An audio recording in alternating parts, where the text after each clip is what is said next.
Well, back in Duluth, a key residential road is finally reopened.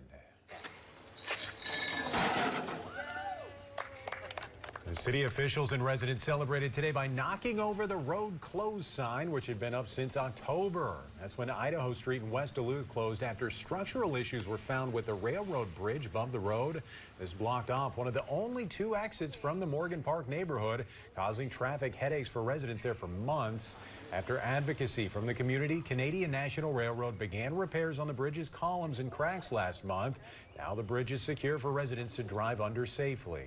Will be very nice through the rest of the neighborhood because the traffic will probably slow down a little bit because they won't be in such a hurry.